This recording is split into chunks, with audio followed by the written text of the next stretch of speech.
Okay, first question, audiobooks or physical books? Oh, well, that's not there. I need to add context. Like that's not a question I can just answer. Okay, Because I okay. run a book club, and so we do a lot of like all audiobooks are not created equal. But if you let me pick the audiobook, you let me give you the playlist. It's absolutely I'm an audiobook person. Okay, I love the okay, sounds drama good. in the audio. Yeah. All right, next one, virtual book club or virtual TV show watch party? Virtual book club, because that's what I do. That was easy. Mhm. Are you an early bird or night owl? I'm a trying to figure it out person. Like an early bird who takes naps. That's what I want to be, but right now I'm a night owl. That's an awesome answer. I love that. Would you rather Yeah. have unlimited time or unlimited resources? Unlimited resources. What about visiting somewhere new or revisiting an old favorite place? Well, it's the year of the pandemic and I miss my friends and family. So I want to visit Mhm. them. So someplace Yeah, great old. answer. What about Twitter or Instagram? Instagram. Twitter be arguing too much. I'm trying to live in my truth, you know what I mean? With no judgment. Yes, absolutely. Last question, small town or big city?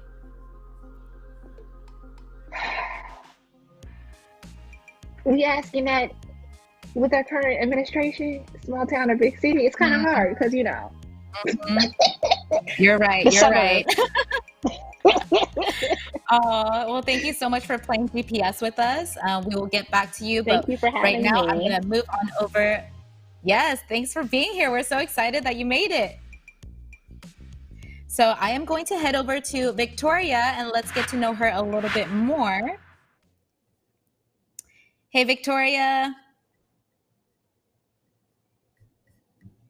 All right. So, Victoria, we want to get to know you a little bit more. Can you give us an intro to your work and how you got started? Yeah, so I'm a full-time public speaker and content creator.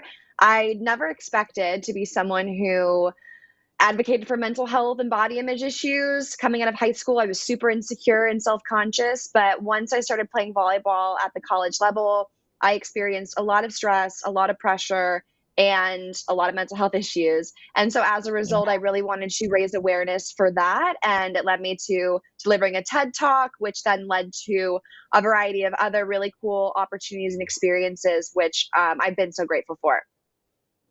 Yeah, that's awesome. So you studied journalism in college and always, clearly loved storytelling. What inspired you to turn your story into a TED Talk, and how did you ultimately find your voice on social media? When I first started studying journalism, I was just thinking about, sports commentating where you read the score and you go over the play stats and analytics. But as I started to, at the same time, really have my own battles off the court, I kind of realized that the story I actually wanted to tell when it came to athletes was what was actually going on in their real life.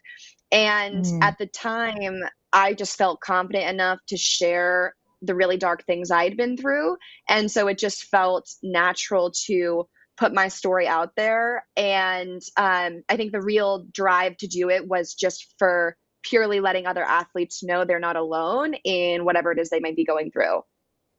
yeah. Yeah, and speaking of being an athlete, we do have a question from Kenzie here tuning in. How would you mentally get ready for volleyball games and have the mindset to go for every ball? Hi, Kenzie. Thanks for watching and asking such a great question.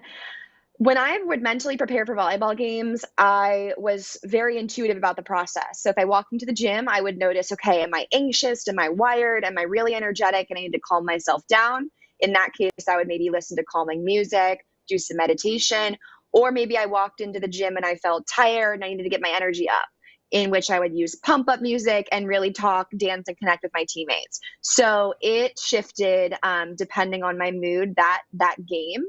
And what was the second part of the question? I'm blanking.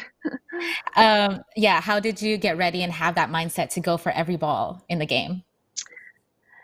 I just think you never know what your potential is unless you try. So by going for every ball, there's an opportunity in that. And I think the more you push yourself to do the impossible, even if sometimes you're not going to get the ball, I think you are going to get more balls than most people if you go for everything. Yeah. And what is the next step in your journey towards bringing awareness to mental health and body positivity? I just hope that with the mental health and body image advocacy, I can just continue hosting and creating meaningful conversation, whether that's on my podcast Real Pod or on TikTok or on Instagram, just continuing to push myself by being vulnerable and helping share the voices of other people who have different experiences, so that we can all know it's really okay not to be okay. Yeah, that's great. Thank you so much for sharing that. So we are going to get back to you in just a little bit. I'm going to head over to Julesy here and get to know her a little bit more. So we'll see you in a bit, Victoria. Thanks so much. Hey, Julesy. Hello, sorry. I was trying to stretch out my braces. That's what I like to do They too, get right stuck to the before I top go of my live. lip. So starting with you, can you just tell us a little bit more about your work and how you got your start? Yeah, so I started talking about cultural lifestyle issues that impact Black women, and I titled my movement Smart Brown Girl because I was going through the process of applying to graduate school and just facing a whole bunch of different issues that no one had ever talked to me about. And even now, Yeah. I'm an adult and I'm out of school, but just like the various things of like adulting that people don't tell you Yeah. about.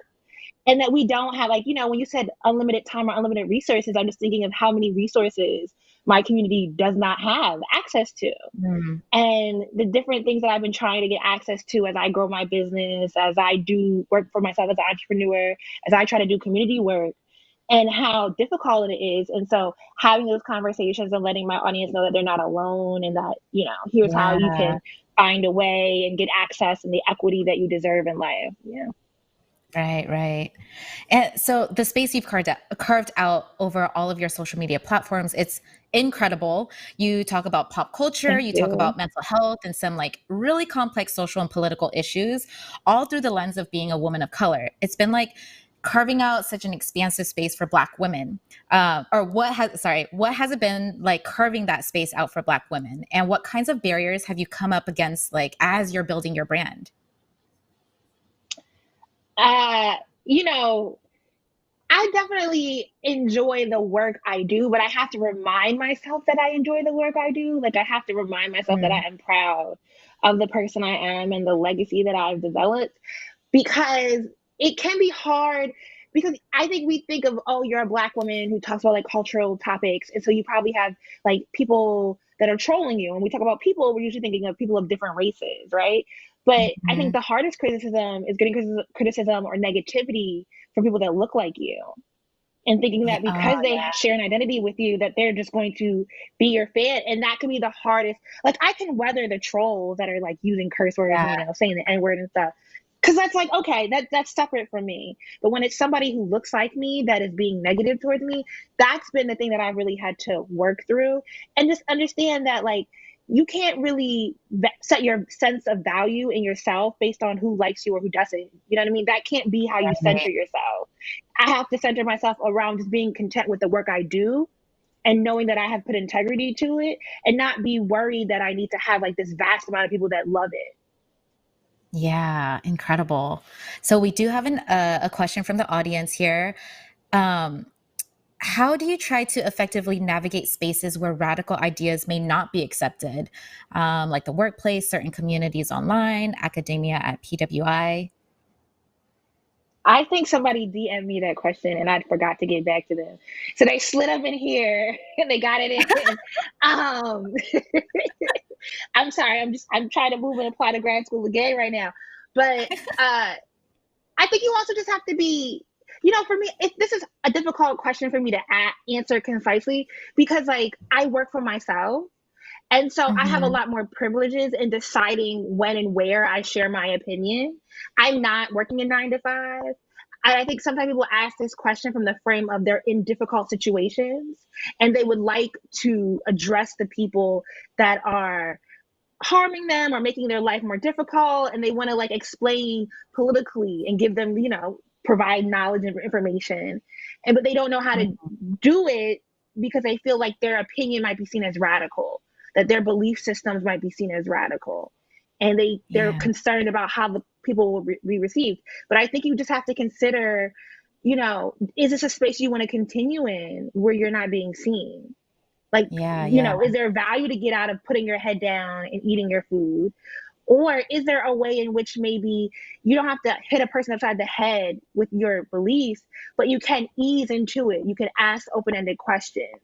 You can, find out what their interests are and meet them where they are. But you also just have to weigh how much you want to put that sort of labor into that scenario. And, there's no concise, like, neat answer to that question. Right. No, I think that was great advice. So you also run the Smart Brown Girls Book Club. Can you tell us more about how that got started? Well, I mean, typically, if I wasn't all packed up, there'd be books everywhere. A lot of these boxes are just books. But I am a ferocious reader. I love to read. And my audience was always asking me, like, how do you read so much? What are you reading? And not even so much about what am I reading, but like, how have I procured the knowledge that I have? Like, where am I getting my information from? How did I have the confidence that I had? How did I come to this level of intellect, or, whatever they perceive is going on with me? And then also being in YouTube, I know in this year, well, these past 4 years, with the amount of talk about fake news and conspiracy theories, a lot of that stuff about how the way our news has changed, the way our media landscape has changed, is often talked about in the frame of like the radicalization of like an alt-right, like a young white boy. But there's a lot of that transfers over to the Black community, a lot of misinformation and disinformation. And how do I educate my audience without trying to tell them what I believe explicitly to be right? You know what I mean? Like, how do I give them the tools where they can be more critical thinkers? They can be more educated readers. They know how to source their own materials. How do I do that without trying to politicize them in the way that I believe they should be politicized? And so we do that through making reading more accessible, because especially this year, with all the protesting and stuff, everyone was talking about read this book, read that book. And like, these books have always been there. And there's a reason why people are not reading them in mass, because we're not creating the community. We're not creating, a lot of us read these books in classrooms, and that's a privilege. So we wanted to make these books accessible outside of the classroom and really engage people around a dialogical learning where they can decide how they want to use that knowledge, and not us, dictating to them who they need to be. Yeah, amazing. Okay, so one book for everyone to read, what would that be? There's no one book. I could tell you the book that I probably quote the most is All About Love by Bell Hooks. Okay. That's a life-changing book. Yes. You should absolutely. We have a syllabus. We create syllabus to make it reading. So come to the SBG book club and get the syllabus for it, so you can like really do the work to understand the book better. Yes. Okay. Sounds good. All right. I do want to bring Victoria up here too, since both of you are doing, so much for mental health and self-care in the social media space. We wanted to have like a bit of a fireside chat with the both of you and about your work. So Victoria, I know this has been a crazy year. How have you been carving out space for self-care? Ooh, that's a great question. And first of all, Julesy, I've loved hearing everything you've had to share. So I'm excited to be on this call with you. It's super dope to be up here with you too. Awesome. Yeah, I'm excited. I think the way I've been trying to carve out self-care is actually by going outside, because I think we can spend the entire day at our computers, working, Zoom calling, doing things. And I've found that when I force myself to take a 10-minute walk around the block or sit outside and bring my computer, my notes, or whatever it is, I just feel so much more calm and at peace. This morning, I sat outside for 10 minutes. I left my phone inside just to really connect with nature. And I think that does wonders for my mental health. And what about you, Julesy? How have you carved out space for self-care this year? Napping. Actively resting. Yeah, we just read a book in the Yes. book club, Pleasure Activism by Adrienne Marie Brown. And she talks, and also Bell Hooks talks about this and All About Love, about divesting from the need to constantly be working. And that Mm, rest is that is activism, that is a radical yeah, type of self-care to center your need for rest. And like real rest, like not rushing, trying to rush or, stress yourself out about why you can't sleep, but really absolutely. setting yourself up to be in comfort and have a nurturing nap. Yes, I like that.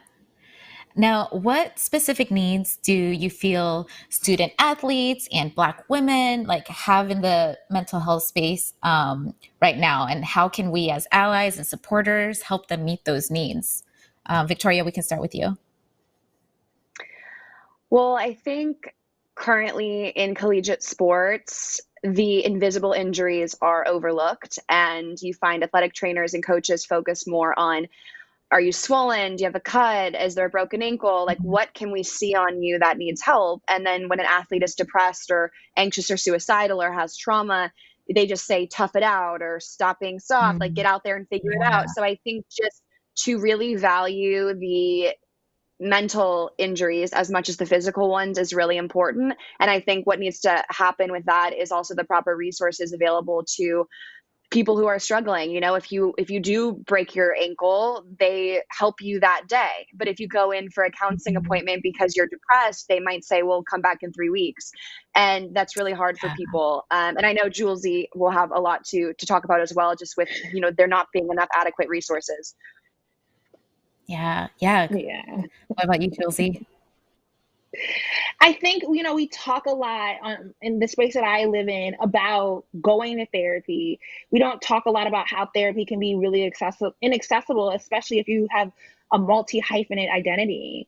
So regardless, if you're an athlete, like how are you finding a therapist that understands the world that you live in? If you're a Black woman who comes from a certain background, how are you if you're a differently abled person, if you Mm, deal with different types of mental disabilities on top of trying to just maintain, especially in a year like this year, how do you yeah, get people to understand the different lifestyles that you might come from? And I live in the South, I live in North Carolina, there's not a good healthcare infrastructure here. So then you say, okay, well, I'm going to pay out of pocket. How do you make it financially accessible? Like therapy is really expensive, and it's mhm, expensive to say, okay, I'm going to try a bunch of different therapists until I find the right one. That's a lot of money to invest in potentially not finding a good therapist. And so I think there are just barriers that we're not really, I think there's movements. I don't want to say we're not working on it, because I know there are people that are actively working on it, but I think that that space of, really making therapy more accessible, there's a lot of yeah, change that can happen. absolutely. Thank you both for that. Now, okay, activism on social media, right? So, how do you two feel social media and tech has helped amplify your cause? Victoria? I just feel like the opportunity to interact with people you might not have otherwise ever met in your life and connect with people from all over. With the Hidden Opponent nonprofit that I founded, there are hundreds of athletes who are at schools, some even out of the country, who now feel like there's a community or a place where it's okay to talk about their anxiety or whatever it is they might be going through without being Mhm, shamed or having that stigma associated with it. So I think the biggest value I've found in tech is connection and the people mhm. and the opportunity that is within those platforms. Very nice. Josie, what about you? Can you ask the question again? Yeah, how do you feel social media and tech has helped amplify your cause? Yeah, so for me, I think the social media just made it a lot easier for a diverse range of messages to get heard. It's definitely started the dismantling of the hierarchy. You know, Mm, yeah. the term, the matrix of domination, and how we replicate the same hierarchies over and over again. So, like the hierarchy, it's finding a new way to come out, but it's a lot easier than it was 10, 15 years ago for you to be a person in town and say, this matters to me and I want people to know about it. and to get a message Mm, out there. And I think that's really, really valuable because beforehand, you had to get on the radio station or get on TV. And it was much easier to create barriers around who was able to gain some sort of visibility around their movement. And so I think social media has been also been great in creating community and aid and mutual aid to folks. How do we source our support? How do we say, hey, this is happening here at this time and we need people to show up and support because we're protesting this? There's just all these other ways. Like even when we think about somebody who doesn't come from a large community and they're through the justice system. And I did a video on bail reform, for the Creators for Change program with YouTube. And what I was told is like women, when they go into the justice system, typically don't have the same support that men do because men have the support of women. yeah, So then who do women have support of? And what I've seen on social media is like these bail reform movements or these bail out movements show up to court to support these women and tell people, hey, so-and-so has a case. We yeah, need support so that the judge and they know that she's a value to the community. Can you show up at this time? How would you do that beforehand? And so yeah, the yeah. level of accessibility that, social media, there's just so many ways in which it's very helpful. Yeah. Thank you. Thank you. Both of you, seem wary of the power of social media as well. And Josie, you were just talking about like posting on YouTube, and you posted a YouTube video about the danger of Instagram filters and the rise of the Instagram face. And Victoria, you started the Real Post hashtag, encouraging people to post unedited photos and celebrate body positivity. What's it like for the both of you building positive, uplifting brands on these platforms that can sometimes get really toxic? Victoria, we can start with you. I think that social media gets a bad rap, and I definitely grew up very focused on those filters and the beauty standard that was put online. But once I broke through to that and I found different platforms that were promoting a variety of stories, a variety of backgrounds, a variety of body types, a variety of aesthetics, I've just felt so empowered by learning from other powerful women and just realizing that there actually are some really cool portals of the internet where you can learn and feel community. And so I really do believe that if you curate a feed, so you unfollow the people that make you feel bad about yourself or are toxic or, create that negativity that you mentioned, you can start to subscribe and follow content like people like Julesy who post things that empower you and educate you and really do make you feel safe on social media. Yeah. What about you, Julesy? I think social media has its benefits, but it's also like I've absolutely seen it be used against us because I do live in like the political and the political history space, and just seeing like this, you would think that the more access to information would make us a smarter society, and it's actually there's a lot of harm that comes when we have like this massive amount of information and no training on how to be an educated consumer of said information. Like we haven't really talked about how do you know how to vet your sources? How do you know how to make sure there's integrity behind what you're reading? And then, on a more like kind of intimate level with social media, I did talk about the filters. The body dysmorphia is rampant. For Black women, we have a really unrealistic body type that is seen as valuable. And a lot of us just naturally don't have it. And the amount of, plastic surgery has become more accessible. So people are doing all this work to look more like the filters, and the needle keeps moving. And Yeah.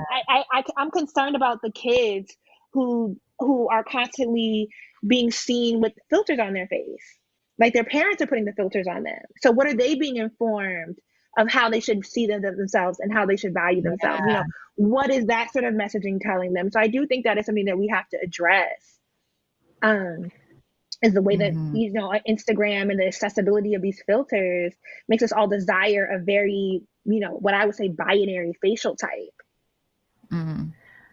I see people filter their babies, like the newborn babies out the womb. They are swiping right and making their kids' eyes a certain color. And I'm like, this is crazy. I'm like, I think the focus on newborn babies being beautiful is just too much. Like, it's a human. Why are we judging whose baby is cuter or prettier? They're not even talking. What they're So when growing you to said their that, it hit home. futures. Yeah. I And I was know. like, how do we talk about, love and respect, Black women, differently abled people? How do we talk about all these movements to be more accepting? And then everyone across the board is like putting a filter on their face. And it's just like, no, you need to love yourself first if you want us to also love you too. Yeah. Oh man. I love hearing from the both of you. You both are so inspirational. I know we're at time. It went by super quick, but we always close out our It Road Trip did. Nation conversations with like one piece of advice. So, Victoria, what is one piece of advice you want to leave for our audience, like anyone tuning in right now? Whew, that's tough. I think I would just say that we should approach everything in our life with compassion for ourselves, but most of all, with the knowledge that we're still continuing to learn and grow. And I think no matter if you just graduated college and you feel like you know exactly what you want to do, or maybe it's later in your life and you're still figuring things out, I think always being curious and open to hear the stories of other people, learn, and push yourself to grow is really important and will serve you well throughout the ups and downs. Yeah, beautiful. That's so beautiful. What about you, Julesy? What is one piece of advice you want to leave with us? That don't worry so much about the outside world. You have to get good with you first. And that Mm, takes time. It's not easy. There's not some, money pot at the end of the road, right? But it yeah. does make whatever in the outside world, and I think this year we've definitely seen how little control we have of things. It makes whatever gets thrown Mhm. at you a lot easier to deal with if you're centered within yourself. Yes. Incredible. Oh, thank you both so much. This has been super insightful, super inspirational. I love talking with you both. We appreciate you both for taking time out of your busy schedules to join us today. But thank you. Thank you, Victoria. Thank you, Julesy. Have a great rest of your night. Thank you for having Thank you so us. much. Have a good night. Bye. Bye. Oh my gosh, I love talking to them. That was really, really cool. Um, Yeah. So for those of you who are just tuning in, we just heard from our two guests, Victoria, Garrick, and Julesy, and how they are using social media for social good. So now we're going to go one step further into our exploration of computer science. And in just a few minutes, we're going to talk to Google's Emily Ma about how she's using computer science to fight food waste and food insecurity. But before we chat with Emily, I'm going to throw it over to Carla for our quote of the day. Thanks, Jenny. What an amazing conversation. I never get tired of hearing things around social mental health problems and everything that they touched on. That was amazing. At Roadtrip Nation, we love talking to people all over the country about their careers. They give us advice on work, life, and everything in between. Today's quote of the day comes from Kelsey Campbell, founder of Data Science. We met Kelsey in Washington, D.C. while shooting our documentary film At Your Fingertips, which is all about discovering careers in computer science. Check out what they had to say. May your choices reflect your hopes, not your fears, by Nelson Mandela. I find a lot of meaning in that because I feel like if I could go into the world a little more fearless, maybe I could build the world that I hope to live in. You have to have people that are willing to stand up and willing to be that beacon of light for others to follow along. And I think that's something that Kelsey definitely spoke to and also is doing very actively. I love watching this interview.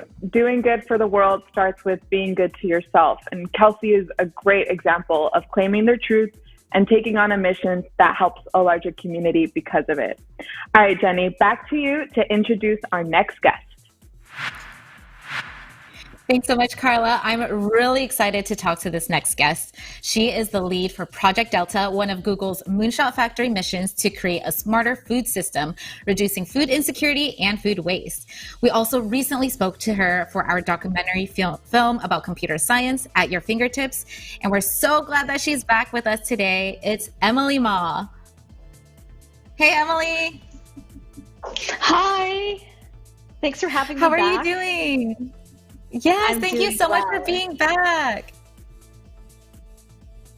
It's go ahead. Sorry, I cut you off. No worries. It was a lot of fun meeting everybody for the At Your Fingertips show. And so happy to help, happy to share. Yay, thank you. So before we dig in, we wanted to ask you a few speed round questions just to get to know you a little bit better. But yeah, Yep. You ready for the questions? Cool. What was your very first job? I taught summer camp across the street at it's a botanical garden. Oh, do you like working on the early stages of a project or seeing the final product? That's a hard question to answer because I like both ends for different reasons. That's a great answer. Are there any mysteries of the world you feel should remain a mystery?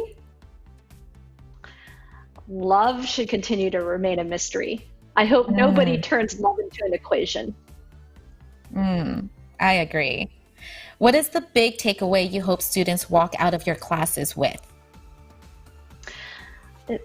This one has a slightly longer answer.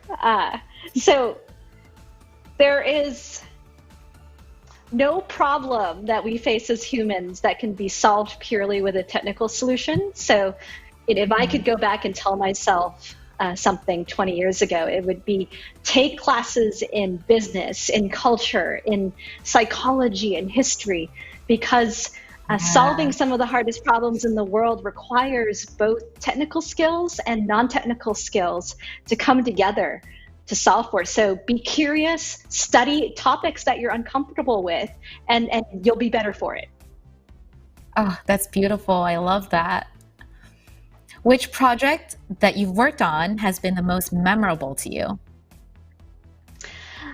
It's actually not a thing or a product or a service. It's actually a community I was privileged to help build. So when I was 24, I helped to set up an all-girls robotics team. And that, of all my professional years, is the thing that I'm most proud of, because the young women who were then teenagers are now satellite engineers. Like, they've done their PhDs in math and computer science, and they've gone on to do amazing things with startups and big companies alike. And so if I go back and look at my entire career, it was setting up that community and mentoring it for the first couple of years that I think had the greatest impact and purpose in my life. Oh, that's beautiful. I love that. What about after a long day, how do you unwind? So I think especially in this year, we've been in front of our screens a whole lot, right? So Yeah. You're talking to me through a screen. We're on our phones all the time, or we're, for entertainment, we can't go outdoors, so we're watching TV. And so I've made it a point, especially in the last year, to do things with my hands that are not in front of a screen. And most recently, it's been weaving. So I started weaving with wool, these giant murals and tapestries, and that gets me moving. And you can't do it while looking at a screen. So it's been really, really fun to paint with wool. Yeah. Oh, that's amazing. I just tried weaving for the very first time last year, and that was really cool. So that's awesome that you do that. Okay. Okay. Is there a time of day you feel most creative?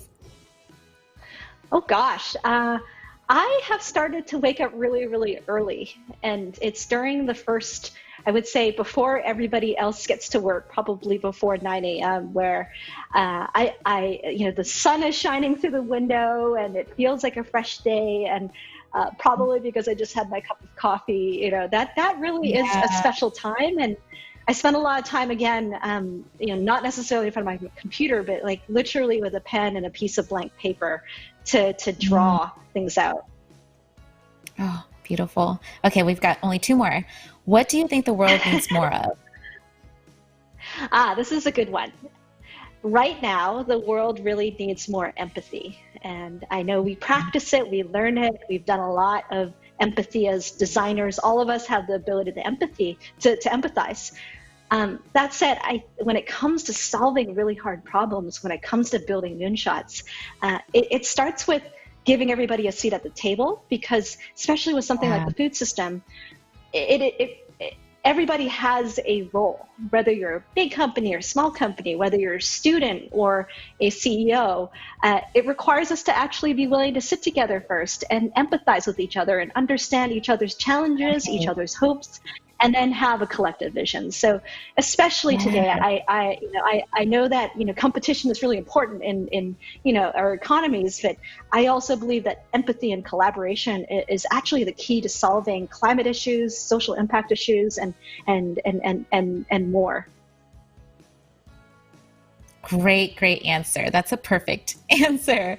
Okay, last one. What are you most proud of? Oh gosh. Sticking with things. I know that may be a weird answer, but sometimes when we choose to commit ourselves to tackling things that are really hard, we end up, in this. There's a great poster at X that is called The Emotional Journey of Building Anything Great. When it starts out like, a good idea, and then over time, you dig deeper and you realize how hard it is, and then you end up in, it's kind of funny, it's called the pit of despair, but at the end of the day, it's in crossing the really challenging moments and moving forward from them and realizing there are solutions that are really, really powerful, and it's in doing that many times over that we get our self-confidence and our esteem. And I'm just really proud of sticking with the hard problems, because that's how we get things done, is even when we're at our lowest points, we still believe in ourselves, we believe in our colleagues, we believe in our partners and our friends, that we kind of get through it. Yeah. Oh, that was so great. Yeah, I know most people, when it gets hard, then, they give up, but I love that you said that for that, what you're most proud of. Thank you so much for answering some of the speed round questions. So now that we know you a little bit more, I do want to dive in, and this is so cool because this is an exciting time that I get to talk to you, because Google just announced that they're pulling your project, Project Delta, up from X the Moonshot Factory, which basically means that your work is going to be getting more resourcing and funding to scale. So congratulations. That is amazing. Thank you. Thank you. And I really appreciate it. I just want to say that it couldn't be a better year for that, because when it comes to challenges with the food system, it's in the headlines, and the pandemic and everything that's happened in 2020 have made it really clear that food waste and food insecurity are actually real problems, right? They're not something that just because you can't see them, they're not there. And it's a real gift to be able to really commit and see what the future looks like. And it's not about going backwards and bouncing back to normal. It really is, bouncing forward and building a system that is more resilient, more inclusive, more equitable, more accessible to everyone. And in some ways, the silver lining in COVID was that it did shine a spotlight on some of the challenges, and it's touching so many people. And I'm grateful that in that way that there is an awareness now. Yes, and I love that you're mentioning that because I've been working with some friends and some local organizations on the ground, getting food to Yeah, our unhoused neighbors and low income neighbors yeah. during the pandemic, in OC and LA area. So I've seen firsthand how important it is for us to start building a smarter food system. So it's incredible what you're doing. And so for people who like want to try to help out during the holidays when food insecurity is really in focus, where do you think the average person can make the biggest difference in the fight against insecurity? Yeah, for sure. First and foremost, you can do it by opening your own fridge. So, uh, first and foremost, try to use everything you have in your fridge, and try to avoid sending it directly to compost or landfill.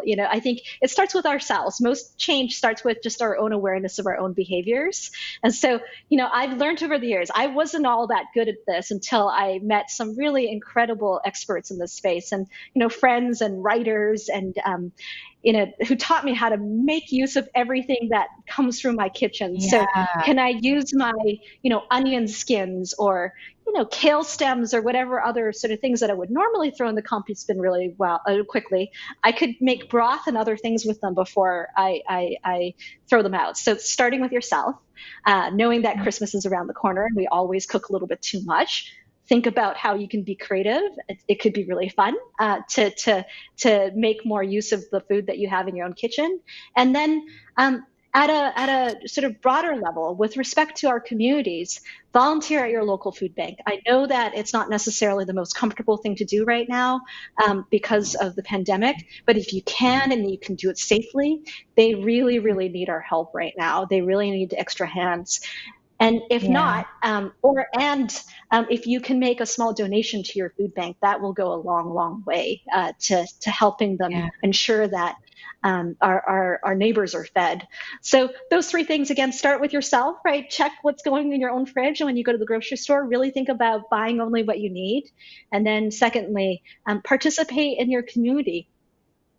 Yes, yes. Thank you for that.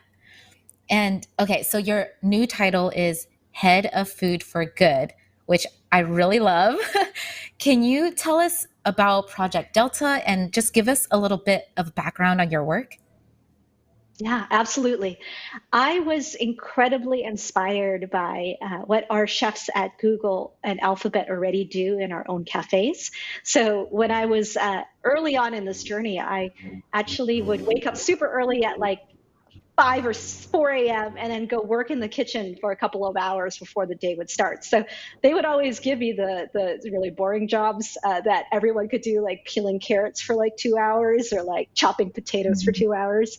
That I learned so much from them, and I have so much respect for kitchen staff, for chefs, for and then I learned a lot about farmers, and I learned a lot about what happens in between, fishermen, processors, and everything. And so at the end of the day, at X, over the course of the last couple of years, we spent a lot of time learning. The first step at X is not necessarily to be like, here's a big problem and here's a solution. It really is, how do we spend time with people who are experts, whether they're at Feeding America at a food bank, or with Kroger, which is the largest traditional grocer in the United States. We spend time, in their home turf, right, at the grocery store in the back, or at the food bank, to really understand what is working, what they want to see do better, and then we come up with ways that we can solve that. So the two prototypes that we've shared in the news recently are two that I'm really excited about, that will continue to scale at Google. The first one is, you can think of it roughly as an air traffic control system for all of the surplus food in the country and where all the Yeah, people are. So, right now we actually have plenty of food to feed everyone, yeah, but we're just not really good at distributing it. We end up with a lot of it in the trash rather than to people who can eat it. And then on the other end, right now, we have 1 in 9 Americans who are food insecure. A good number of them are actually first-time participants in the hunger relief organizations and what they have to offer. And so the belief is that, and the vision is that we could match supply and demand. We have surplus, we have yeah. people who need it. Let's match that supply and that demand better.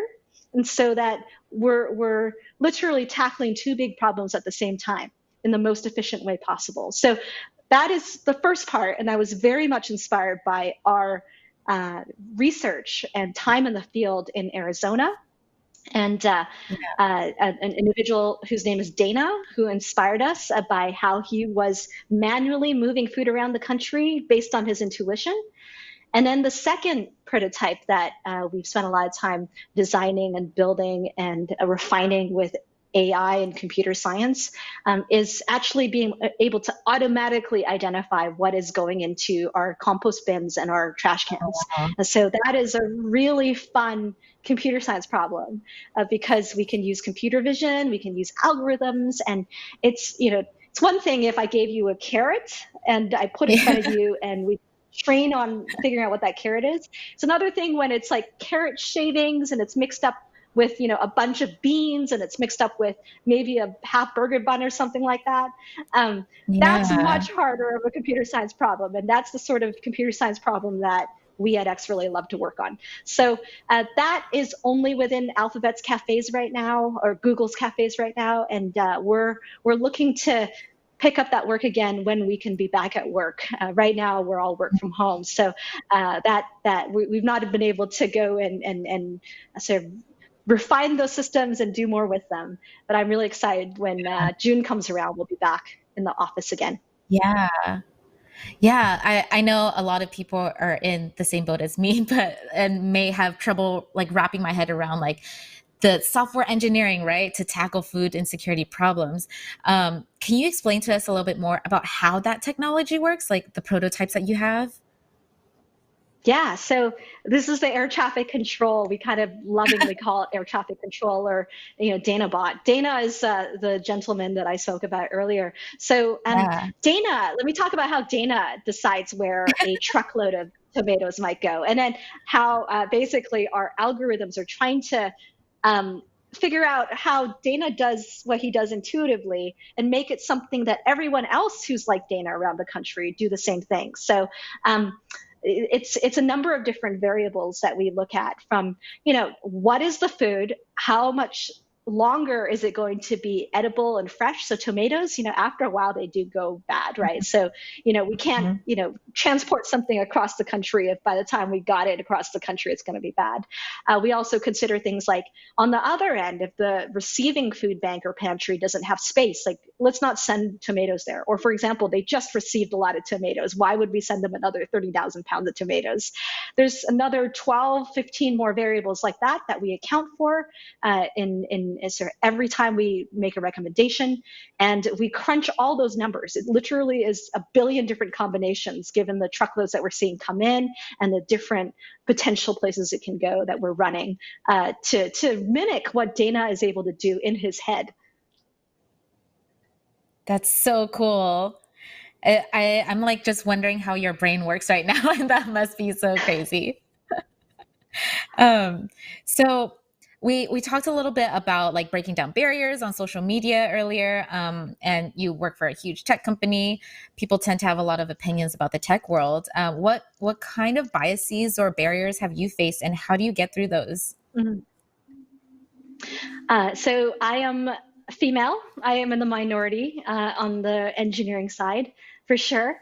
And I feel very well supported at X and at Google, but sometimes the biases and the challenges are of my own creation, right? I feel I grew up in a culture to some extent that encouraged me to be the second one to speak, or the more quiet one, or the one who never speaks, right?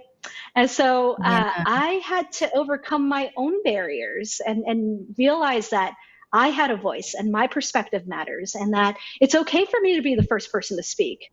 And I didn't have to wait for others to speak. And so, in terms of, barriers I faced, I as much as there are external ones, there were also some that were really deep in my own way of being that had followed me for, 20, 30 years that I had to learn, I had to break through.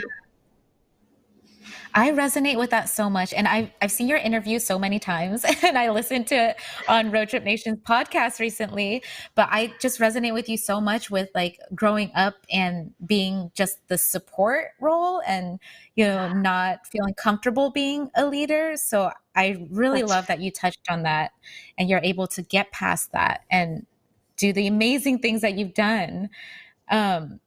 So for people out there, maybe students who are interested in your job or want to use computer science to make the world a better place, what steps can they start taking today or start going when? Okay, sorry, let me rephrase that. What steps can they start taking today to start going down that path? Do you have any recommended classes to take or clubs they can join? You just showed 2 photos, I believe, right, of my Yes. high school robotics team that we started. So, I learned something really important. There's a saying, you watch one, do one, teach one, right? And in terms of how we learn as human beings, right, especially in engineering, you watch somebody write the code or you read some code that somebody else has written, right? And then you try it yourself, right? Take that code off of GitHub or wherever it is and try to change it up and see what happens. And then find someone else to teach it to, because that will reinforce your learning loop and accelerate it. And there's nothing for me. The reason why I shared those photos of my robotics team is there was nothing like explaining what I knew about robotics and computer science to this incredible group of high schoolers that really actually reinforced my learning and motivated me to continue doing the work. So watch one, do one, and then teach one. That is amazing. That's really good advice. That should go in the RV again too. Maybe I'll write that in the RV. I love your RV. It's so fun. Yes. Oh, I love it too. We do have one more question from the audience here. Any articles or podcasts you recommend that can teach us more about food security? Yeah, absolutely. So I started my career at an incredible company called IDEO. And IDEO is a design consultancy. They invented and designed a lot of things from, the insulin pen to the Palm Pilot. For those of you who don't know the Palm Pilot, it was like the precursor to a mobile phone. Computer mouse, that's right. So this was an invention by IDEO in, I believe, the 80s. So they have a great podcast called Food by Design that is excellent. And it touches upon all of the challenges that I talked about today around food insecurity, food waste.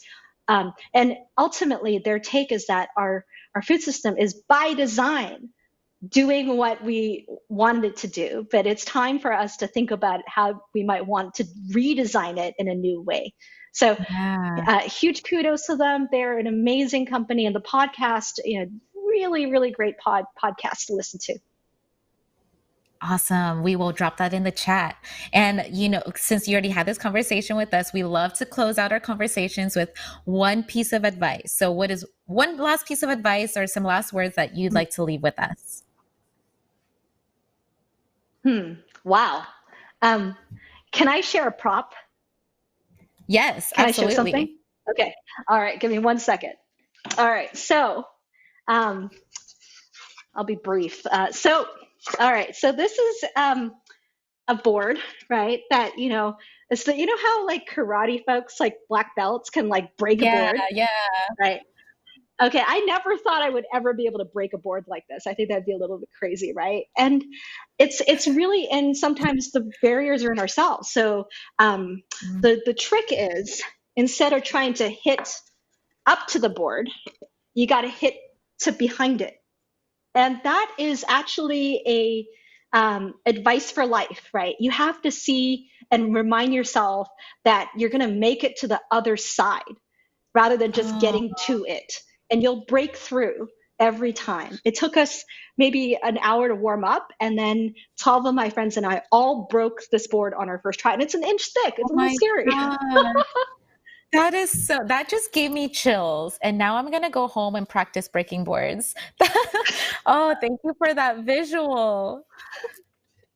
Oh, Emily, this has been such a great conversation. I wish I can talk to you for like 10 more hours. Thank you so much for taking the time out of your day. We really, really appreciate it, and love that you came back for this. Absolutely. Thank you so much for your time. Thanks, Emily. Bye. Oh my gosh, I can talk to her for hours. If anyone out there is inspired by Emily's work and wondering how you can use computer science for good, we've got a game to show you what's possible. It is Cool Jobs with Carla.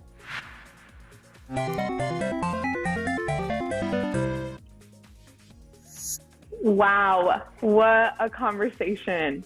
You've just seen an amazing example of how you can help change the world with a background in computer science.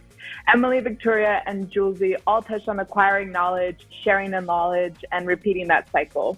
The ways to create that change are only expanding as technology continues to play an essential part in social good projects.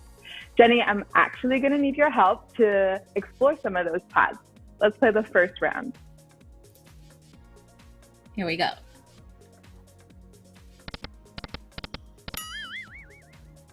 Conservation biologist. As a conservation biologist, you tackle the planet's environmental challenges with science and technology as your tools. Let's play another round.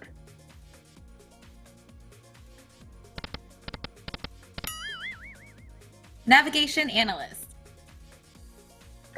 This is a really great job for those who love mystery and discovery. So let's join the race to the bottom of the ocean by crafting autonomous underwater vehicles that can be operated remotely. Okay, let's play one more round. Okay, last one. Spacecraft analyst. That sounds cool.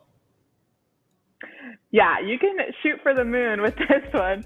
Troubleshoot and organize the operational readiness of different spacecraft so they're ready for liftoff. For those of you watching, drop the job you would choose in the chat. If I had to pick, I'd probably choose being a spacecraft analyst because it takes my interest of technology and travel and combines them with science.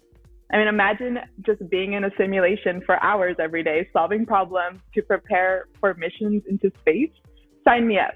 All right, thanks for joining for Cool Jobs with Carla.